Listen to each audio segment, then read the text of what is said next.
Спасибо. Добрый день, уважаемые коллеги. По традиции перед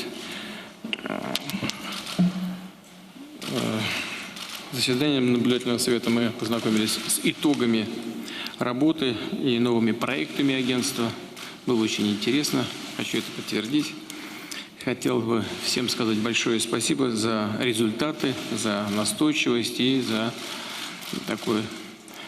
смелость, можно сказать, в продвижении всех этих начинаний. И главное, вы постоянно наращиваете темп вместе с экспертами, лидерами проектов, предлагаете эффективные, хорошо работающие инструменты для продвижения этих идей. Новые инициативы, которые задают содержание, логику качественных изменений, прорывных изменений в масштабах всей страны.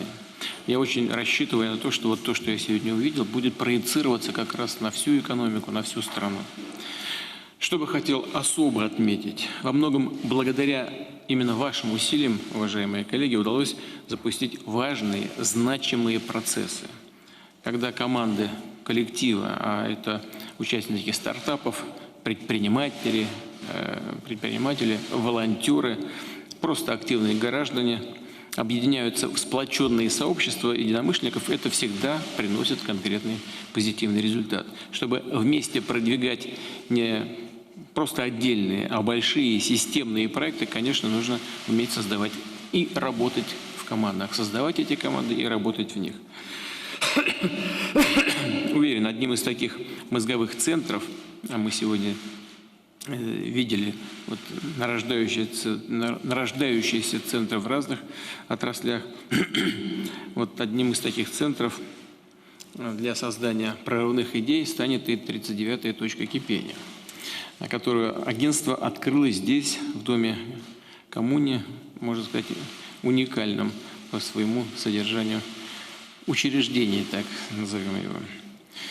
Рассчитываю, что агентство и дальше будет активно и содержательно участвовать в формировании и реализации повестки будущего страны в целом. Прежде всего, по тем направлениям, от которых зависит наш технологический суверенитет и качество жизни людей в конечном смысле. Первое, на что хотел бы обратить внимание, это, конечно же, развитие новых форматов образования. Я сегодня внимательно послушал то, что рассказывали, посмотрел то, что было написано, представлено в видеоматериалах. Конечно, это любопытно. Я ничего не сказал, там некоторые вещи не комментировал, но обратил внимание скажем, на такой элемент, который не может не привлекать внимания. Это взаимное обучение между системами искусственного интеллекта и человеком. Когда человек и искусственный интеллект обучают друг друга. Вот такая, мне кажется, переходная модель развития в сфере образования, которая может привести к совершенно неожиданным и масштабным результатам. 7 лет назад именно ОСИ выступила с инициативой присоединиться к WorldSkills.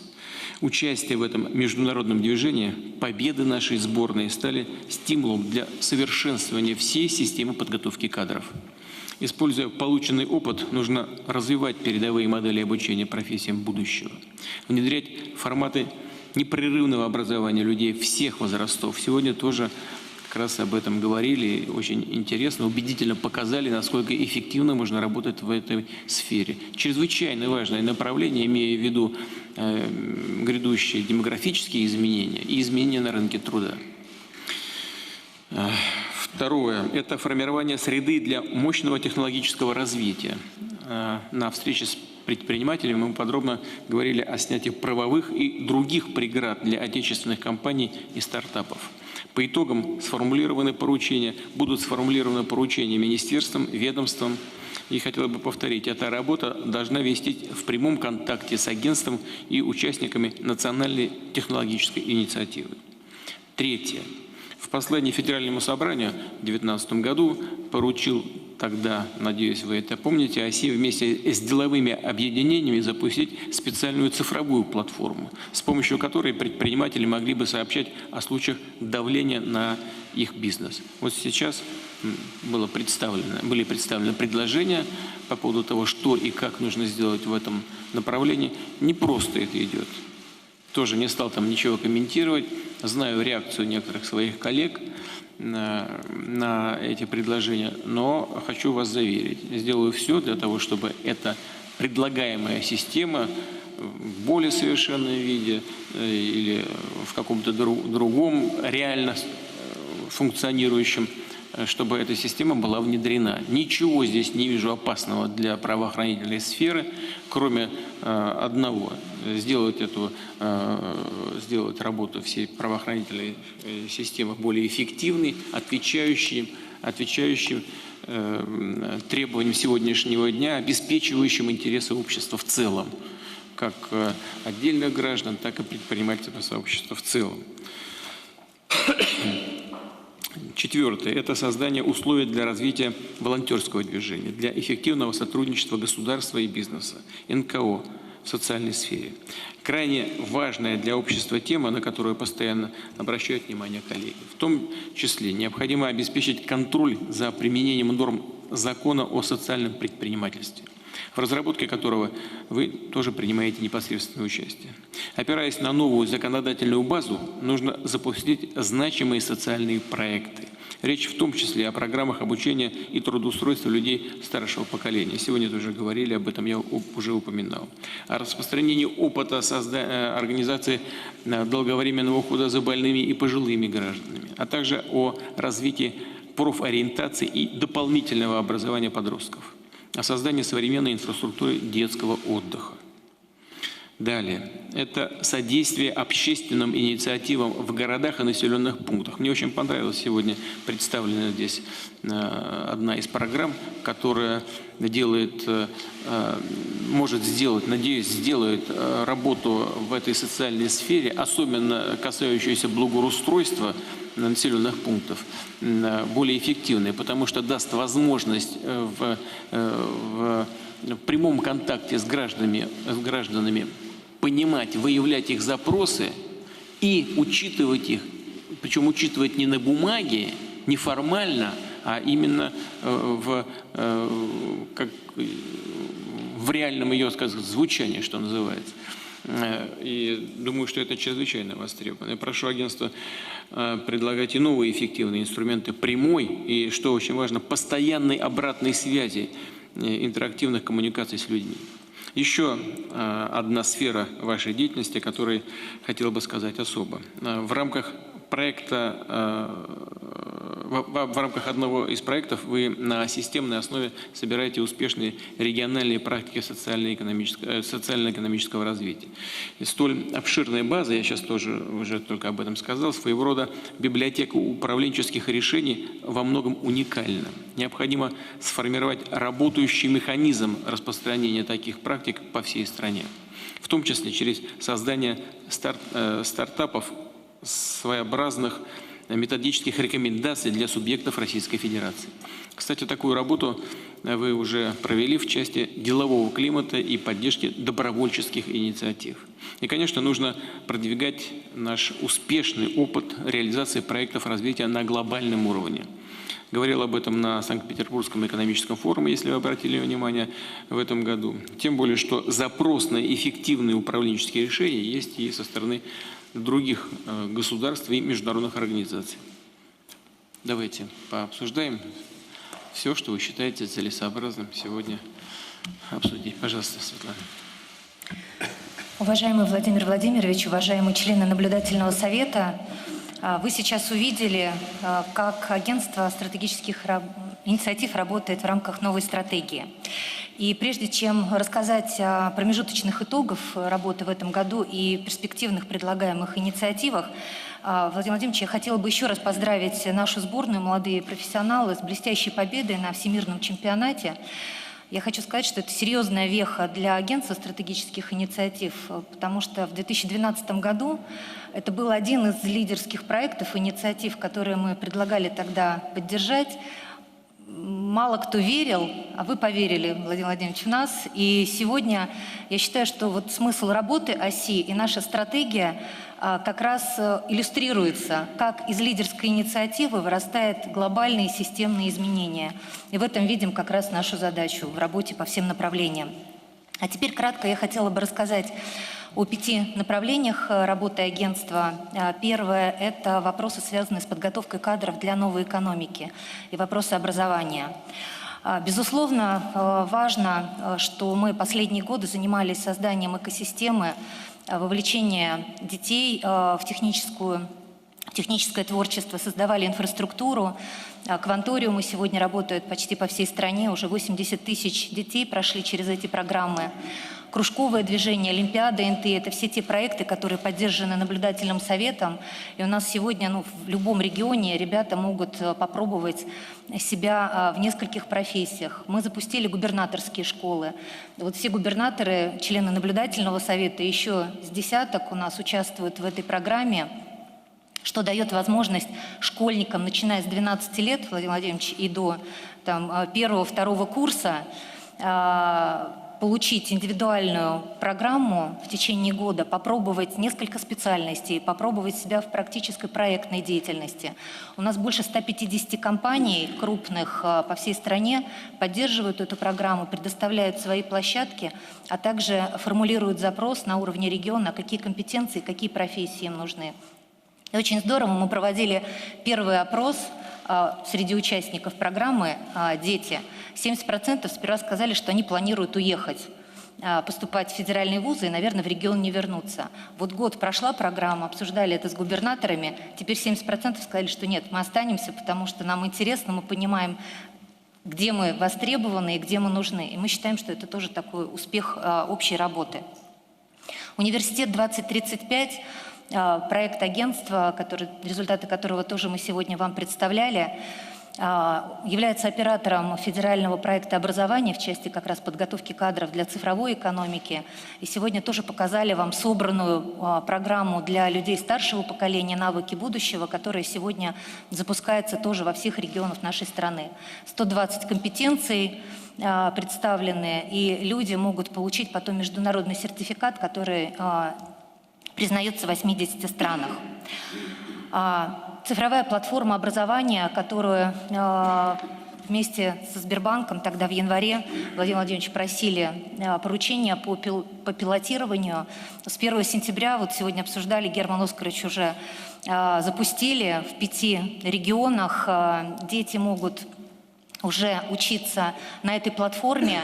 Сейчас планируем расширять контентную часть и вместе со Сбербанком объявим уже конкурс на разработку контента и по общеобразовательной программе, и по дополнительному образованию. Наша задача, чтобы, безусловно, там несколько сотен тысяч детей сегодня как можно раньше могли попробовать себя в части навыков будущего и цифровой экономики. Задача номер 1, конечно, для нас тоже является выиграть чемпионат в Шанхае в 2022 году. И мы командой WorldSkills готовимся к этому. Подготовка проведения Евроскиллс в 2022 году в Санкт-Петербурге. Мы проведем первый цифровой чемпионат в мире. Но самая важная, я считаю, задача – это транслировать те технологии и стандарты подготовки кадров в рамках Союза уже на общую систему профессионального образования. Мы сегодня видим, например, из 700 тысяч участников у нас только, наверное, 7% сдают демонстрационный экзамен. Наша задача минимум довести этот показатель до 50%. Что касается развития тоже внутри школы, Владимир Владимирович, в январе рассказывали мы о проекте «Школа 2025. Перезагрузка», который направлен на формирование современной образовательной среды в школах. Нам удалось отменить 2 требования Санпина по строительству школам. Это этажность и ориентация по частям света. И видим здесь огромный потенциал, потому что сейчас наблюдается демографический бум. Если 10 лет назад у нас 10 миллионов детей училось в школах, сегодня 16, к 2024 году будет это 18 миллионов человек. И строительством просто новых школ нам не решить эту задачу достаточно быстро и оперативно в такие сроки. Поэтому здесь тоже видим лучшие практики Москвы, Свердловской области, Ханты-Мансийска по реконструкции действующих школ в центре города, когда мы можем обеспечить в 2 раза, в 3 раза увеличить мощность школы, обеспечить эффективность использования общественного пространства. Владимир Владимирович, ну как в Сириусе. Они не коридоры, а библиотеки общественные. Ребята там могут общаться, встречаться, заниматься проектной деятельностью, обучаться. Те же самые общественные пространства, как спортзалы, актовые залы, столовые, которые тоже как трансформеры могут использоваться уже для других каких-то активностей ребят и учителей. И здесь нам тоже необходима поддержка. Мы с Минстроем и с Министерством просвещения согласовали разработку таких типовых решений и реконструкции, и строительства новых школ. Надеемся, нас поддержите. Это даст нам серьезное преимущество и возможность и убрать скорее 3-ю смену, и 2-ю смену, и сделать образовательный процесс комфортным для наших школьников. Что касается 2-го направления, технологии, новый бизнес, мы сегодня все проекты, я вам тоже уже говорила, проводим через целевые наборы. 146 проектов в этом году мы отобрали на сопровождение Агентства стратегических инициатив. Артем Аветисян вам показывал одни из разработок, проекта, которые мы отобрали на сопровождение.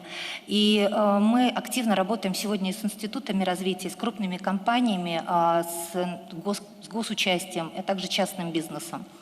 Задача в том, чтобы повысить производительность и внедрение инноваций в компаниях, потому что по оценкам экспертов это даст нам прирост на 1,5% валового внутреннего продукта.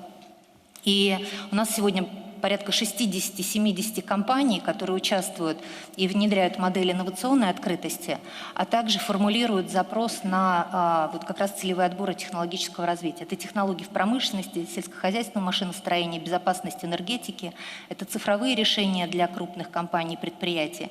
Пока вот здесь в ручном режиме, Владимир Владимирович, вот прям каждый проект доводим до результатов внедрения уже и смотрим, какие бизнес-процессы, какие корпоративные внутри организации процессы нам нужно отстроить. Компании НТИ. У нас сегодня через форматы сервисной поддержки национальной технологической инициативы прошли порядка 930 проектов. Какая поддержка нужна? Сегодня вот как раз часть лидеров проектов, которые присутствовали на встрече, уже сказали, это и вопросы венчурного финансирования, но уже на этапе следующего за посевным. Это и вопросы с выходом экспорта и с выходом на мировые рынки. Но они еще очень маленькие, эти проекты, очень слабые. Конечно, в одиночку им сложно решить эти задачи и преграды.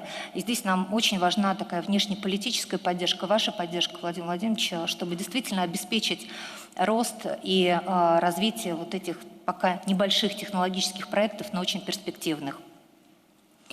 Третье направление – инвестиционный климат. Мы проводим ежегодно национальный рейтинг субъектов Российской Федерации именно как инструмент обмена лучшими практиками и решениями по поддержке предпринимателей, по созданию инфраструктуры и институтов поддержки бизнеса в регионах. Видим огромную конкуренцию между регионами, видим огромный запрос сегодня на лучшие эффективные решения, которые демонстрируют регионы-лидеры. Я хотела бы отметить в этом году особенно регионы Дальнего Востока. Они всегда у нас были в конце, в хвосте, Владимир Владимирович, вы тогда даже давали поручение, чтобы к 2020 году все регионы Дальнего Востока вошли в топ-30. В этом году уже 2 региона в тридцатке, это Якутия и Камчатский край. В этом году договорились в рамках Восточного экономического форума, Андрей Ремович проводил встречу с регионами, что проведем в ноябре. Агентство организует образовательную программу для вице-губернаторов, которые занимаются вопросами инвестклимата. И мы представим лучшие решения регионов Центрального федерального округа и по сокращению сроков там, на старт бизнеса, там, процедур, как работать с инвесторами, эффективность работы корпораций, подготовка кадров в этой части. Поэтому надеемся, что это тоже сыграет свою роль в выстраивании уже такой благоприятной инфраструктуры для предпринимателей, которые работают в регионах Дальнего Востока. Мы также в этом году отмечали в рамках национального рейтинга опросов предпринимателей, их 400 тысяч по всей стране, основной ключевой риск и проблему – это контрольно-надзорные органы, административное давление. Мы об этом уже неоднократно говорили. Вы дали поручение разработать такую цифровую платформу, которая позволит предпринимателям нивелировать эти риски и действительно системно решить эту задачу. Такая платформа будет разработана уже к 15 ноября. Мы вместе с деловыми объединениями, здесь все участвуют в этой работе, учредили автономную некоммерческую организацию, которая будет оператором этой цифровой платформы. Александр Николаевич Шохин возглавил совет директоров этой организации, и мы уверены, что это действительно станет таким рабочим действенным инструментом для предпринимателей. Я просто, когда едем в регионы, встречаемся с бизнесом, все очень позитивно реагируют на это решение, очень ждут, когда она будет доступной, и можно будет уже пользоваться ей в реальном времени. Здесь я хотела бы отметить, что к 1 октября все контрольные правоохранительные органы должны будут разработать регламенты работы с этой платформой. Хочу сказать, что МВД уже свой регламент утвердил. Он абсолютно соответствует ожиданиям нашим и одобрен деловыми объединениями. И, конечно, надеемся, что тоже он будет, может быть, взят за основу остальными правоохранительными органами. Четвертое направление – это поддержка социальных проектов. Владимир Владимирович, мы в этом году наконец-то с вашей помощью и поддержкой утвердили закон о социальном предпринимательстве, приняли закон о социальном предпринимательстве. И это открывает абсолютно новую нишу для бизнеса, которые не только и не столько зарабатывают на прибыль, они, по сути, работают на такой нулевой маржинальности, но для лидеров проектов очень важен социальный эффект и социальное воздействие. Это проекты, связанные с поддержкой и развитием сервисов для людей с ограниченными возможностями. Это проекты, связанные с поддержкой людей старшего поколения, которые нуждаются в определенных услугах. Это проекты, связанные с профориентацией детей, выходящих из детских домов, и их поддержкой. И мы запустили тоже, уже 1,5 года работает фонд поддержки социальных проектов, именно как акселератор. Хочу сказать, что уже 70 тысяч людей прошли тоже через форматы обучения акселерации, которые так или иначе работают либо в сфере НКО, либо социального бизнеса. 500 проектов прошли акселерацию, и 200 проектов уже получили поддержку, либо финансовую. Но что очень интересно, что тоже, когда я встречаюсь с выпускниками акселератора, либо в регионах встречаемся с НКО, они сегодня говорят, что это один из лучших акселераторов именно в социальной сфере. Потому что после него деньги не нужны, Владимир Владимирович. Они говорят, что мы настолько пересматриваем свою финансовую модель проекта, что позволяет нам и увеличить и выручку, и выйти на новые рынки, и найти новых партнеров в рамках этих проектов. Сейчас работаем над тем, чтобы сделать эту работу системной с Министерством экономического развития, с корпорацией поддержки МСП, прорабатываем возможность интеграции это все-таки в инфраструктуру вообще поддержки малого бизнеса. Также работаем сегодня над проектированием социального навигатора именно для этой ниши, чтобы и НКО, и социальные предприниматели могли и на федеральном, и на региональном уровне знать, какие меры поддержки, какие программы сегодня существуют, коробочные решения, лучшие практики, которые могут быть использованы для старта того или иного проекта. Из новых направлений, которые хотели бы вынести и представить сегодня на утверждение наблюдательному совету, Владимир Владимирович, хотели бы поднять тему детского отдыха. Дело в том, что у нас детский отдых, как у семьи мамок, дитя без присмотра. Мы проводили несколько тоже пилотных проектов в 10 регионах. Как можно модель детского отдыха обеспечить ее эффективность. Здесь мы внедряли механизмы частно-государственного партнерства, как привлечь инвесторов на устаревшую уже инфраструктуру детских лагерей, которые сегодня есть в регионах, как за счет сертификата обеспечить доступность детского отдыха и возможности привлечения негосударственного сектора в эту сферу. И самое главное, конечно, обеспечить безопасность и увеличение доли детей, которые могут рассчитывать на именно загородный отдых. Потому что сегодня посмотрели статистику, у нас только 18 миллионов детей в возрасте от 6 до 17 лет, Из них только 30% охвачены детским отдыхом. Из этих 30 только 10 охвачены загородным отдыхом. И мы в рамках нашей новой инициативы «Новые возможности в социальной сфере» разработали такой план мероприятий, как действительно обеспечить эффективный механизм государственно-частного партнерства, как привлечь инвестиции в сферу детского отдыха. Мы посмотрели, что в течение 5 лет нам необходимы инвестиции в размере 130 миллиардов рублей, 50% это внебюджетное финансирование. Сбербанк, Внешэкономбанк сегодня имеют опыт уже успешных коробочных решений. Вот в Новгородской, в Нижегородской области прошла реконструкция детского лагеря на 500 мест, которая увеличит и мощности, и возможности вообще внедрения современных программ. Если нам удастся реализовать эту программу, этот проект, он, мне кажется, достоин быть федеральным проектом по детскому отдыху, то мы сможем в 40 регионах полностью реконструировать и обновить инфраструктуру именно стационарного загородного детского отдыха, привлечь туда частные инвестиции и сделать образовательный и такой детский отдых очень интересным и соответствующим всем современным требованиям. С Министерством просвещения согласованы предложения, тоже отправили их в Министерство экономического развития сейчас на рассмотрение. Если тоже наблюдательный совет поддержит, мы будем очень рады и будем продолжать работу в этом направлении.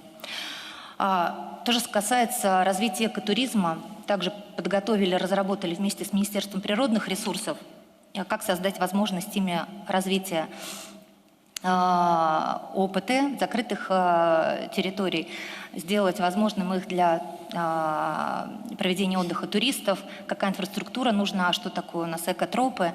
И тоже несколько проектов сегодня сопровождаем и предложили несколько системных институциональных решений.